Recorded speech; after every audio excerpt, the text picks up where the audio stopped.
നമസ്കാരം. അദാനി ഗ്രൂപ്പിനെ സംബന്ധിച്ചിടത്തോളം കഴിഞ്ഞ മാസങ്ങൾ കടുത്ത വെല്ലുവിളികളെ നേരിടേണ്ടി വന്നിരുന്ന ഒരു കാലമായിരുന്നു കടന്നുപോയത്.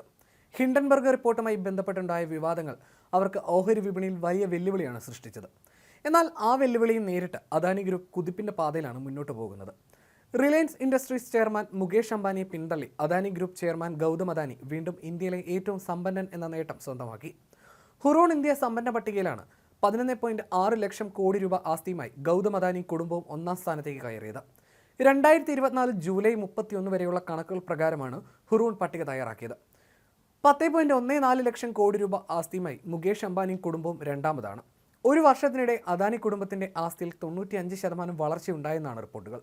അംബാനി കുടുംബത്തിന്റെ ആസ്തി വളർച്ച 25%. HCL ഗ്രൂപ്പ് സാരഥി ശിവ് നാടാരും കുടുംബവുമാണ് 3.14 ലക്ഷം കോടി രൂപ ആസ്തിയുമായി മൂന്നാം സ്ഥാനത്ത്. സീറം ഇൻസ്റ്റിറ്റ്യൂട്ട് ഓഫ് ഇന്ത്യ മേധാവി സൈറസ് എസ് പൂനാവാലയും കുടുംബവുമാണ് 2.89 ലക്ഷം കോടിയുമായി നാലാം സ്ഥാനത്തുള്ളത്. സൺഫാർമ മേധാവി ദിലീപ് സാങ്വി 2.49 ലക്ഷം കോടി. ആദിത്യ ബിർള ഗ്രൂപ്പ് മേധാവി കുമാർ മംഗളം ബിർളയും കുടുംബവും 2.35 ലക്ഷം കോടി രൂപ. ഹിന്ദുജ ഗ്രൂപ്പിലെ ഗോപിചന്ദ് ഹിന്ദുജിയും കുടുംബവും 1.92 ലക്ഷം കോടി രൂപ. അവന്യൂ സൂപ്പർമാർട്ട് സാരഥി രാധാകൃഷ്ണൻ ദമാനിയും കുടുംബവും 1.90 ലക്ഷം കോടി രൂപ. വിപ്രോ മേധാവി അസീം പ്രേംജി കുടുംബവും 1.90 ലക്ഷം കോടി രൂപ. ബജാജ് ഗ്രൂപ്പിലെ നീരജ് ബജാജും കുടുംബവും 1.62 ലക്ഷം കോടി രൂപ. എന്നിങ്ങനെയാണ് ആദ്യ 10 മറ്റ് ശതകോടീശ്വരന്മാരുടെ കണക്കുകൾ. ബോളിവുഡ് സൂപ്പർ താരം ഷാരൂഖ് ഖാൻ ആദ്യമായി ഹുറൂൺ പട്ടികയിൽ ഇടം നേടിയെന്ന പ്രത്യേകതയുമുണ്ട്.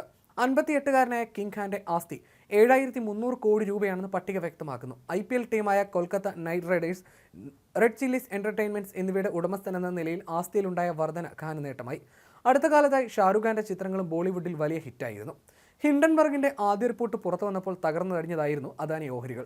അന്നേരം അദാനിയെ രക്ഷിച്ചത് GQG പാർട്ട്നേഴ്സ് എന്ന കമ്പനിയാണ്. അവർ നിക്ഷേപിച്ചത് 8700 കോടി രൂപയായിരുന്നു. പിന്നീട് പല ഘട്ടങ്ങളിലായി ചെറിയ ചെറിയ തുകകൾ നിക്ഷേപിച്ചു. ഇപ്പോൾ GQG എന്ന അമേരിക്കൻ അടിസ്ഥാനമായുള്ള ഈ കമ്പനിയുടെ നിക്ഷേപം 80,000 കോടി രൂപയെ മാറിയിരിക്കുന്നു. ഇത് അദാനിയുടെ അതിജീവനത്തിന്റെ തെളിവാണ് വ്യക്തമാക്കുന്നത്. ഹിൻഡൻബർഗ് അദാനിയെ പിന്തുണച്ച സെബിയെയും തകർക്കും വിധത്തിലുള്ള രണ്ടാമത്തെ റിപ്പോർട്ട് പുറത്തു വന്നപ്പോൾ അതിനെയും അദാനി ഗ്രൂപ്പ് അതിജീവിച്ചിരുന്നു.